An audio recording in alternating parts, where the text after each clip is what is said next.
Assalamualaikum warahmatullahi wabarakatuh. Salam sejahtera dan salam sehat bagi kita semuanya. Selamat bertemu kembali dengan saya Hikmat Ramdan dari Sekolah Ilmu dan Teknologi Hayati, Institut Teknologi Bandung. Pada kesempatan ini saya akan menjelaskan pendugaan erosi tanah.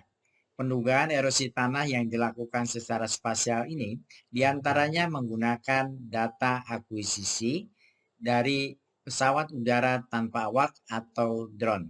Selamat menyaksikan. Terima kasih. Salam sejahtera. Assalamualaikum warahmatullahi wabarakatuh. Yang terkait dengan aplikasi JIS di kehutanan. Jadi kita nanti akan ada beberapa kali akan ada beberapa kali yang beberapa kali pertemuan yang membahas tentang aplikasi aplikasi JIS di kehutanan. Salah satunya adalah bagaimana GIS ini digunakan untuk menduga erosi tanah. Kita ketahui bahwa erosi tanah ini adalah sesuatu hal yang menjadi permasalahan dari degradasi sumber daya lahan yang ada, termasuk juga lahan di dalam kawasan-kawasan hutan. Dan Anda tahu bahwa erosi itu adalah erosi tanah ini merupakan perpindahan materi tanah berikut unsur hara dari satu tempat ke tempat yang lain. Nah, erosi ini menjadi salah satu part atau bagian penting di dalam lahan kritis. Jadi kalau kita menentukan lahan kritis, salah satunya adalah kita menduga dulu erosi yang terjadi di dalam tempat tersebut. Ini kenapa menjadi hal penting? Karena di dalam kegiatan-kegiatan kehutanan, terutama dalam kegiatan RHL, rehabilitasi hutan dan lahan, pendugaan terhadap erosi tanah yang terjadi harus dilakukan. Nah, salah satu caranya bahwa bagaimana kita menentukan lahan kritis di lahan terjadinya erosi di salah satu tempat, ini harus dilakukan. Nah, saya lihat juga ada beberapa asisten yang hadir dalam kuliah ini. Jadi untuk pendugaan erosi tanah, ini merupakan juga salah satu tugas besar dari kelas ini yang harus diolah dan nanti dipresentasikan. Saya 2 hari yang lalu mengakuisisi data spasial dengan menggunakan drone di KPH Garut. Nah, itu ada satu lahan yang menjadi sampel, itu tidak luas, kurang lebih sekitar 10 hektar, yang akan dijadikan sebagai rencana rehabilitasi pada tahun 2021. Nah, dari potret-potret udara yang diambil dengan menggunakan drone, itu nanti setiap kelompok diharapkan Anda bisa menganalisis dan kemudian menentukan rekomendasi apa yang harus dilakukan untuk kegiatan menurunkan erosi tanah di wilayah tersebut. Dan nanti pada presentasi akhir kelompok, saya akan mengundang orang dari perhutani yang mengelola kawasan tersebut dan diminta untuk memberikan tanggapan, rekomendasi, maupun juga informasi tambahan kepada masing-masing kelompok. Nah, Itu mungkin yang saya informasikan ke Anda sekalian. Nah,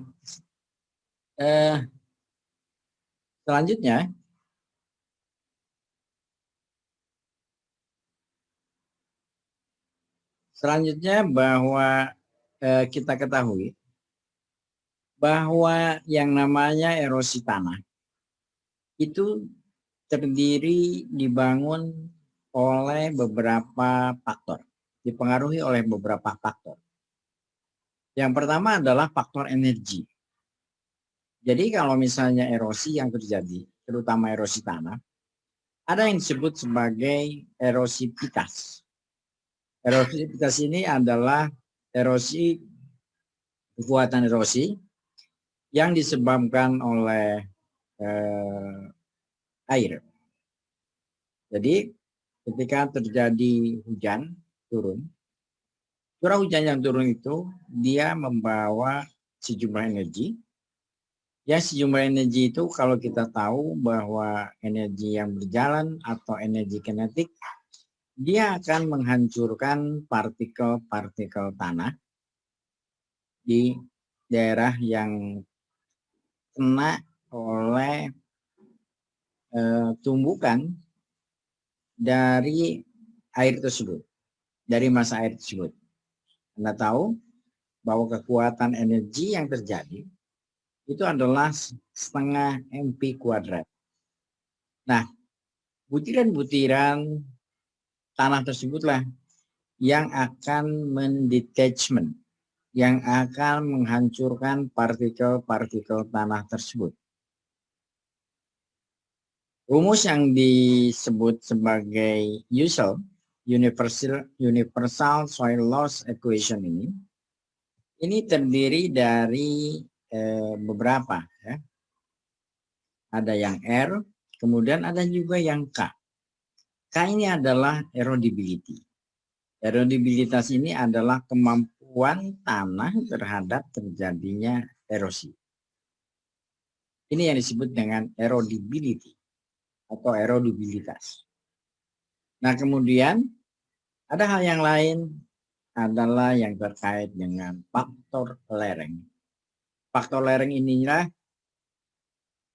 yang ada ini, L itu adalah panjang lereng. S ini adalah slope, ya, kemiringan lereng.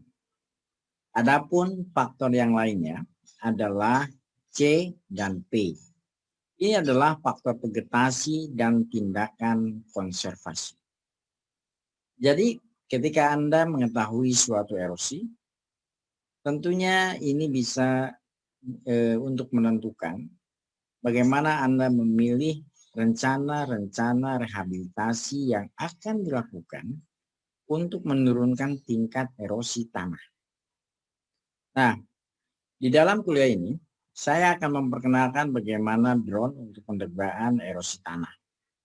Jadi kalau Anda paham bahwa yang namanya erosi, ya, A sama dengan RKLSCP, erosi ini bisa diambil, erosivitas ini, datanya diambil daripada data pengukuran curah hujan. Dan kemudian erodibility ini adalah tergantung daripada karakteristik tanah.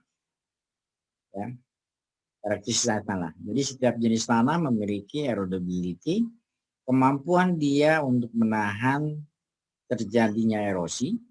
Ya. Nah, kalau LS, ini adalah faktor lereng.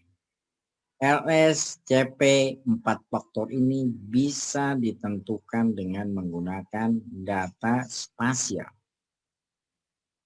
Karena kalau misalnya kita gunakan dari pesawat drone, ini bisa untuk mendapatkan ortofoto.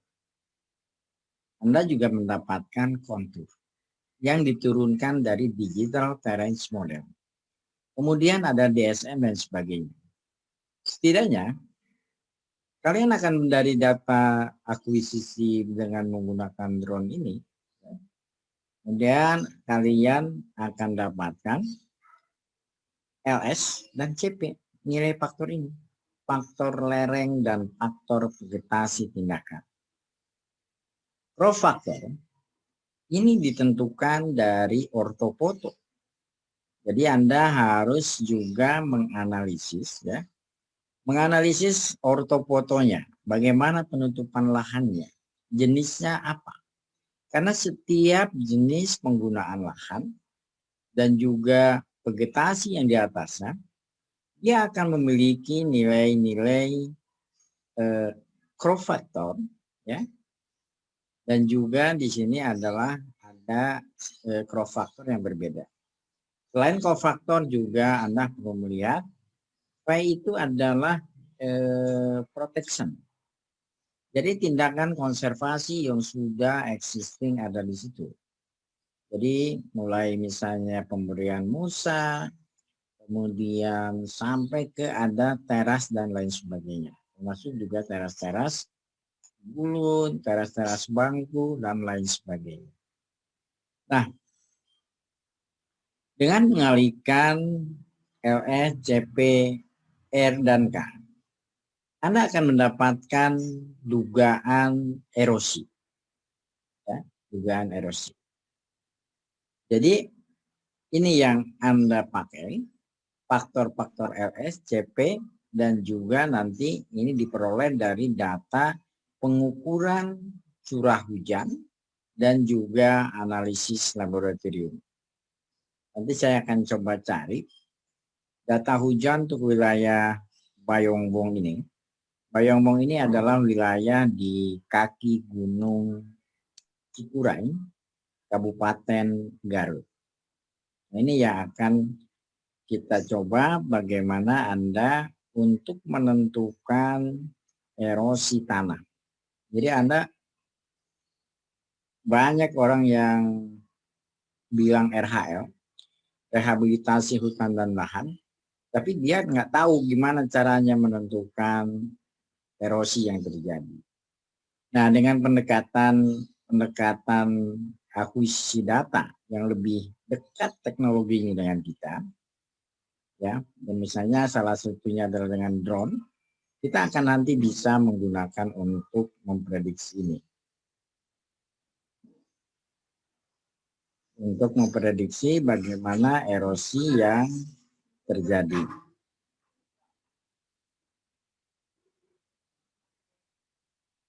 Nah, ini saya lagi mencoba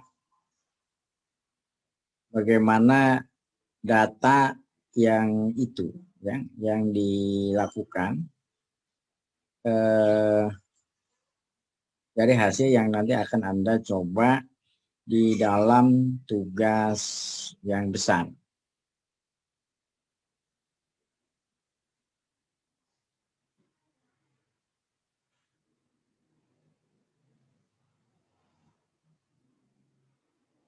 Ini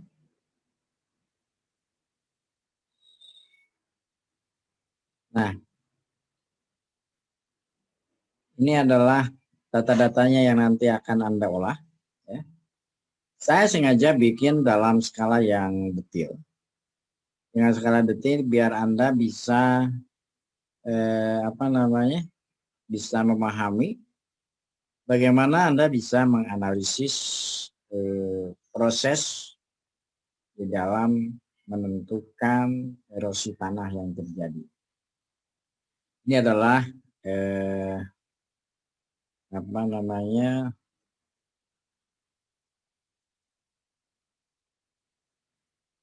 contoh ya yang nanti akan diberikan oleh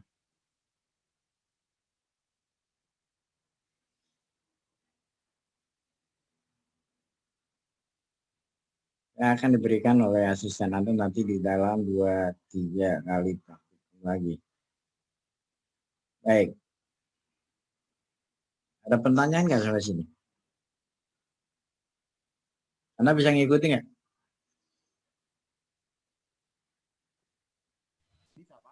Bisa, Pak. Bisa, Pak. Hey, Pak mau tanya dong, Pak. Yuk. Itu untuk nanti kita pengolahan, kira-kira rekomendasi dari Bapaknya tuh apa namanya? kita pakai yang medium, low, atau high ya Pak? Soalnya kayaknya berat Pak. Ya itu ya sesuai dengan kemampuan laptop masing-masing. Oh, oke. Nuhun Pak. Ya, yang penting informasinya Anda jangan loss. Oh iya, siap Pak. Kalau saya coba di hide, ya. Saya coba di hide, itunya nggak banyak kok, ya itunya. Tapi kalau misalnya Anda di medium juga boleh lah, di gitu. Nggak apa-apa. Medium. Yang penting Anda bisa mengeluarin LSCP-nya, paham ya? Itu yang penting. Baik, saya lanjutin kalau gitu ya.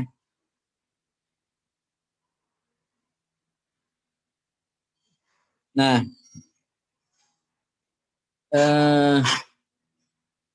yang namanya erosi tanah ini ada rumus yang dikenal sebagai universal soil loss equation yang tadi. Jadi ini adalah erosi potensial. Jadi bukan erosi yang benar-benar terjadi. Erosi potensial ini nanti didefinisikan, misalnya ini adalah jumlah tanah yang hilang ton per hektar per tahun. Erosivitas ini adalah milijoule per hektar. Kemudian ada indeks erodibilitas tanah, indeks panjang dan kemiringan lereng, dan indeks pengolahan tanah serta upaya konservasi. Yang datanya yang bisa dikeluarkan ini adalah mulai daripada LS, C, dan P. Nah, caranya adalah begini. Setelah Anda mendapatkan data ortomozaik, yang pertama, Anda akan menentukan crop factor, jenis penentuan lahan yang ada di sini. Ya. Ini kasusnya yang tahun kemarin nih. Tahun kemarin. Ini adalah beragam. Jadi Anda dari hasil pengolahan menggunakan software dihasilkan ortomozaik. Dan ortomozaik itu adalah yang pertama Anda harus perhatikan, Anda harus melakukan analisis tutupan lahan di lokasi yang akan Anda kaji. Yang kedua adalah nilai CP. Nah, nilai itu nilai crop factor kan. Yang kedua adalah protection factor. Ini Anda lihat. Ini adalah ada beberapa teras. Yang ini adalah teras kayak teras bangku nih, karena ini adalah daerah sawah. Sawah, tapi juga ada yang tidak berteras, ada juga yang modelnya adalah multi cropping kayak ini multi cropping.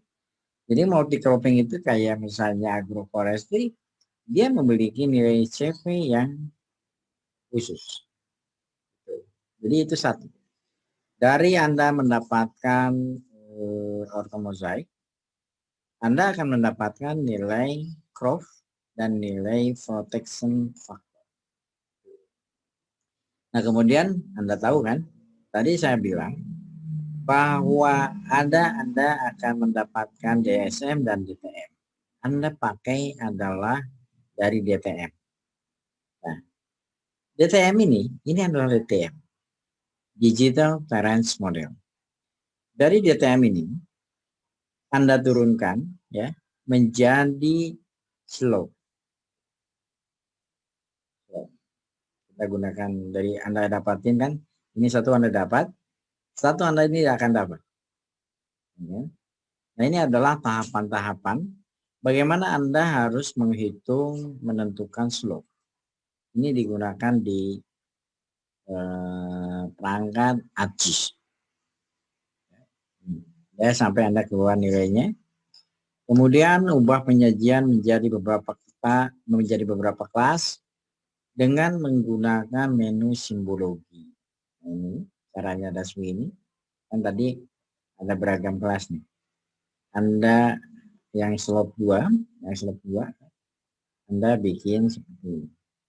Ini akan menentukan pembagian kelas. Jadi 0, 88, 8, 15, 15, 25, 25, 45, dan 45, 100. Ini adalah standar yang digunakan di Kementerian Lingkungan Hidup dan Kehutanan, di mana 0 sampai 8 itu adalah yang tergolong datar. 0 sampai 15 ini adalah landai. 15, 25 dia ada cukup curam. 25, 45 adalah curam. 45 sampai 1000 adalah sampai 100% dia adalah sangat curam. Dari data yang ini Anda lakukan klasifikasi. Ini adalah hasil klasifikasinya. Kemudian Anda reclassify, ya. Reclassify dengan menggunakan pendekatan ini. Kemudian Anda bikin seperti ini. Reclassify. Nah, kemudian Anda bikin. Anda output rasternya ini adalah kelas lereng contohnya. Nah, kemudian ini adalah kelas lereng. Jadi adalah tadi 1, 2, 3, 4, 5. 1 ini adalah sama dengan 08. 8, 15 ini sama dengan 2. 3 ini adalah 25 dengan 45.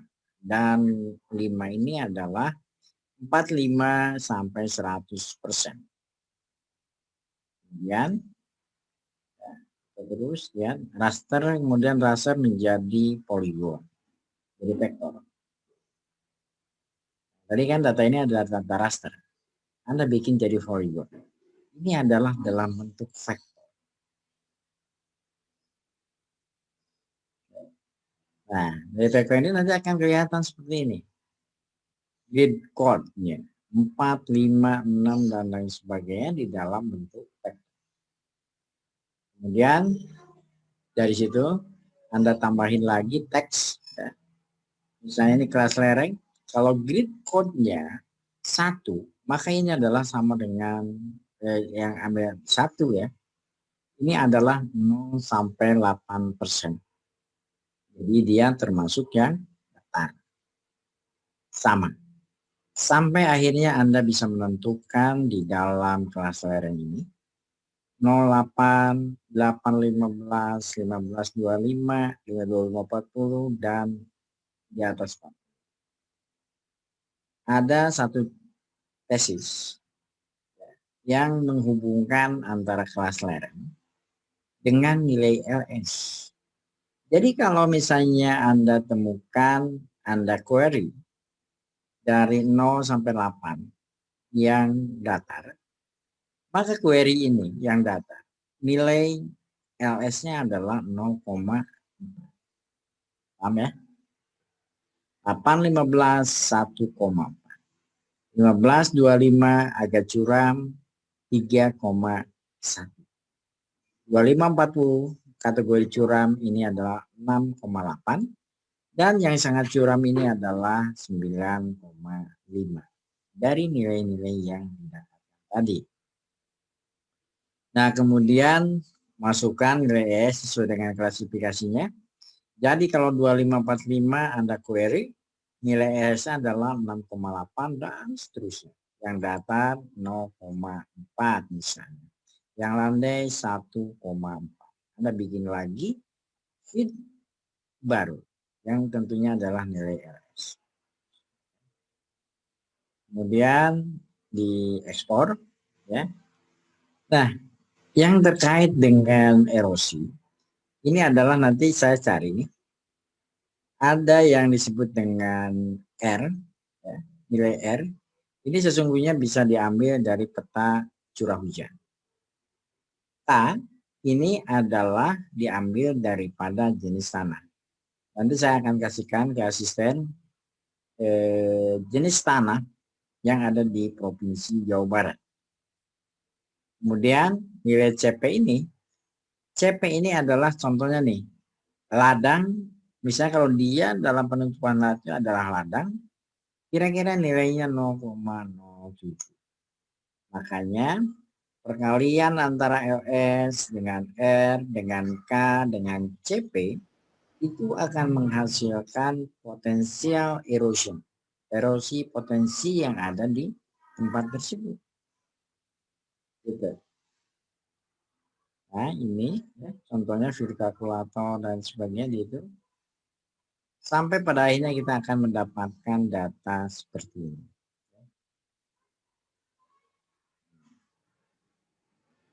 Nah, klasifikasi tingkat bahaya erosi. Jadi kalau nilainya di sini di bawah 15 ton per hektar per tahun. Ini kalau kita sumbernya di Kementerian Kehutanan 98. Jadi dia sangat ringan. Ringan, sedang, berat, dan sangat berat. Ini nilainya. Makanya nilai kelas erosinya adalah seperti ini. Ada yang mulai sangat ringan, sedang, berat, dan sangat berat. Ini adalah hasilnya.